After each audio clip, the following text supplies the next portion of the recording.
يا كابتن محمود. طبعا هم متفقين الخطه وهعلن على الملعب 3-2-3-1. واضح ان الخطه هتبقى متوازنه بين الدفاع والهجوم. هنشوف التبديلات هتكون على ايه. في تسخين كابتن معز محمود بيدي تعليمات لفريقه، بيقول احنا اخوات وشكاك صحيح، بس خلال المباراه عايزين نفوز في الملعب. فريق السوداني مستعد. طبعا شايفين بيبص يمين وبتطلع تاني وهشمة والكرة وبدوار القائم. كابتن حماده كابتن وانصاري حرام عليك من الدم. وكمان وعزت، وطبعا بياخد بيبص لعزت بيبص لزمايله والكرة وبيتألق مستر عزت وانفراد واليمين والشمال. حلوه المصري بيدور على الحكم الفريق السوداني. الكرة صعبة وبيتألق مستر عزت، بيتألق الحقيقة وانفراد تام كلها عزت من الفريق السوداني. بيلعب على البول وبيقطع. يا سلام يا حماده يا سلام، والمتفقين عليها والكرة يا سلام كان مصطفى المفروض في دور المهاجم بس بيرجع تاني بيسيب. احنا برضه مصريين وهنكسب في اي وقت. والكرة واحد كبار مشجعين ماتش الزمالك والكرة يعمل عبد محمود ويستلم. السلام على اللعبه وبيدخل اثنين وانفراد وعزت بياخدها براحه جدا.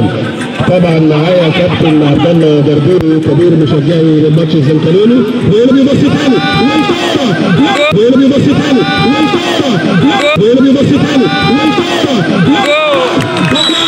طلعنا من فريق المصري وعلى غفله من خط الدفاع السوداني. اللاعب المصري هدف المباراه، هدف جميل جدا متفقين عليها من زمان. وفي لحظه غفله بسيطه جدا يتخلل اللاعب بين خط الظهر السوداني والمعز محمود. والله يا ابني الهدف ده بهدفين، هدف المباراه وهدف المعز محمود نفسه. والفريق السوداني وبيشوف الله عزت الكره عابره. يقول لك مصري برضه الله على الكوره وبيبص الملعب لكابتن مساعده وبيطلع بره والفريق المصري والكوره والمعز محمود الله على الكوره. الله جول مهم جدا. الجميع واقف جنب اللي شاف الملعب. طبعا فرع على الرجال وبيقطع طبعا فرع على الرجال وبيقطع طبعا فرع على الرجال وبيقطع بيقول له لا انتوا الخيط اللي بره هذا جفاك الحجاره. المصريين برضه يخلطوا السودانيين الحقيقه على راسنا، ولكن التشجيع والتشجيع للمدربات ملعب الفلفلون الحقيقه بينزلوا معز محمود وبيلعب كوره جميله جدا. الله الفريق السوداني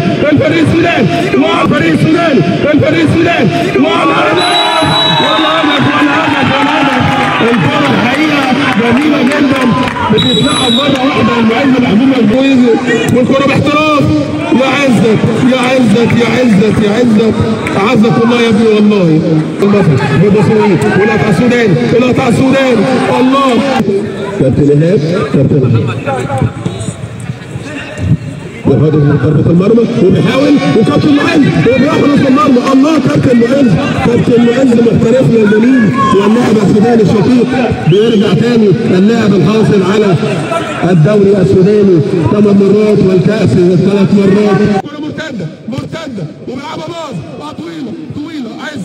عزت الحقيقة بينافس المعز محمود على حراسة المرمى. يا السوداني وبيفكر يسدد وعزت لها بالمرصاد. عزت زي ما هو مدرب شاطر كمان حارس مرمى متفوق الحقيقه. بيلعبها لزميله اخوه الحقيقه بيبص لحارس المرمى بيبص تاني بتلعب لبره وبيتحمس. بيتفرجوا على الملعب ونفسهم ينزلوا بسرعه جدا.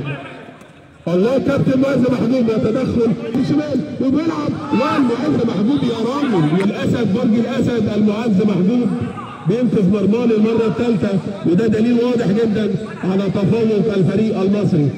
يلعبوا البعض. كابتن عزت لم يختبر منذ 5 دقائق. 2-1 للفريق المصري اللي ما كانش متابع المباراه من البدايه. بتاع الفريق المصري وياخدها تاني وبيخش الملعب وبيفتحها واضح التعادل. بيفكروا في التعادل. الفريق السوداني صوت المدافعين برازيليه جدا، والكره العاليه عاليه فين؟ كابتن المعز محمود طول 190 سم قلب الاسد. فين تاني اعلى من كده؟ حارسنا المميز مع المنتخبات الافريقيه واللاعب الدولي. مش هنسيب الماتش كده، وبياخدها شيخانه وبيحاول والكوره بيفكر تفكيرين يبوظ ولا يعدي، لكن الدفاع السوداني جاي تحارب مع مين؟ واحنا حاربنا الاسرائيليين. مباراه شيقه على الاراضي المصريه باراضي السودانيه. والكرة الله المعز محمود من سابع سماء للارض بيلقطها بسرعه جدا. بيت الملعب وبيلعب الكرة وبيستنى الكرة عليه. الله عزت ملعب على راس اللاعب المحترف. الحقيقه قايم بدوره بره الملعب. الله عزت والكرة عدت في جزء من المرة وينقذها تاني. الله كابتن عزت الله بينقذها من خط المرمى. بينقذ الهدف، بينقذ المصريين. الحقيقه هو نقص الهدف، هو نقص المصريين. ثاني حمايه المصريين كابتن عزت قايم بدور الحقيقه الراجل. وكابتن معز وبياخدها وداخل ال 18 بتدخل شرعي جدا. والوين وبيرقص ومهاره لبره زميل الكورة. الله بنرجع تاني لايام كابتن احمد حسن وايهاب الله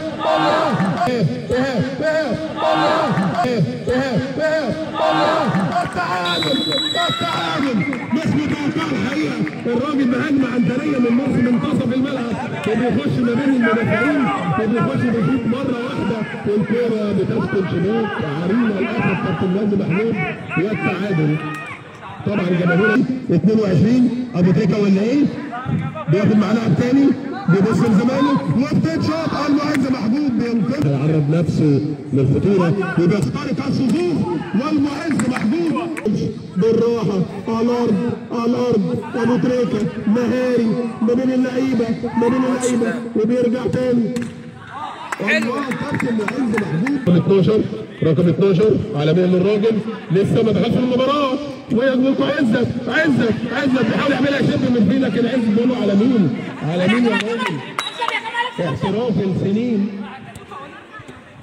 بيطلع تاني من الكابتن اللي رقم 12 نازل بثقه زايده الحقيقه وبيدخل في وش ارض الملعب تاني. خط الظهر وبيتعامل الدوري السوداني وبيحاولوا يعملوا حاجه وبيباصوا لبعض وبيبص والكوره والهدف وسط غفله وثقه زائده من الفريق المصري. المنتخب السوداني ما بيهزرش الحقيقه مع اللعب الحلو كده. والكره بتتلعب وفرصه للتعويض. لا شيخانه بتطلع من الجنين، شيخانه بتتلعب وبتعبر السوداني. يا معز يا محمود الاخطبوط السوداني بيقطع وبيحاول يخش بيسمي الله على الوينج بيدور على زمايله وبيشوط. يا راجل الكره بعيده جدا. يخش ما بين اللعيبه وبيندى عليه وعزت بينقذ المرمى تاني. المباراه طبعا والكره الله عزت للمره ال 20 بيشيل هدف مؤكد على ارضيه الملعب. المنتخب المصري حزين الى حد ما من النتيجه والكوره والتسديده 6 ريختر، ولكن عزت عنده جميع المجسات لصد اي زلزال سوداني. بيبص لزميله الفريق المصري بيحاول بيفكروا مين هيشوطها. بيقول له هتشوطها على مين يا راجل؟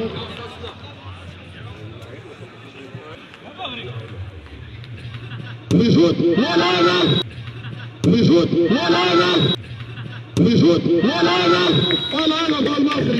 الهدف المصري وبنرجع تاني لاحداث المباراه. كده التعادل هنبقى احنا في المباراه رقم 11 الله القائم ينقذ المنتخب السوداني رقم 10 المهارات وبيغير ملعب المعز محمود اعزك الله والله. والكره الله الاخطبوط السوداني على اراضي المصريه. المعز بيقول لك يعني ايه احتراف ويعني ايه كوره وليه كابتن عزت. الجائزه الماليه كابتن مصطفى الزنخلوني جاهز لكل لاعب $1000 بس. كابتن مروان وسام يتابع والهجمه المنتخب المصري شيخنا بيبص لزمايله والكوره كابتن معاذ الله كان بيحاول ومحاولات عنتريه من اللعيب رقم 10 المهاره المصريه والحماس السوداني يرجع حرام عليك يا رب حرام عليك والله. تمرين تاني بيغير ملعب اللاعب طبعا احد الناشئين في منتخب السودان بص يمين هيغير ملعب سرعه ولا كانت على الخط بيتكلموا مع بعض وصفارة الحكم تعلن انتهاء المباراة بين